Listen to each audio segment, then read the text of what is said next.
সেটা তো মানে মানুষ খুন করে মেরে জি আপা একটা সিচুয়েশন তৈরি করে তারপরে তো সে ক্ষমতায় গেল। জি জি আপা জি জি না তার আমরা এগুলা পরিপ্রেক্ষিতে তো আমাকেই মেরে ফেলা। জি আপা আমি আমরা চাই যে এগুলা এটা গণতন্ত্র এগুলা আমরা ফিরে ইউরোপিয়ান আবার পার্লামেন্টকে জানাবো ঠিক আছে। জানাচ্ছি। তাছাড়া আমি তো পদত্যাগ করি নাই।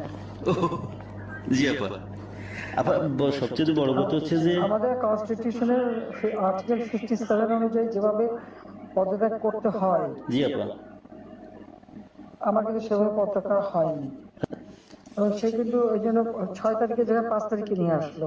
জি আর 5 তারিখে নিয়ে আসার ফলে আমার আমার পক্ষে তখন এমন ভাবে চারিদিকে লোক ঘেরাও। আমি দেখলাম যে এখন যদি ফায়ার ওপেন করে আমার এখানে সিকিউরিটি, তাহলে শত শত লোকের লাশ পড়বে। জি আপা জি তাদের হ্যাঁ সেটা লাশ লাশ ফেলে আমি ক্ষমতা থাকতে চাই না। কিন্তু যখন আমার একটা সিচুয়েশন হয়ে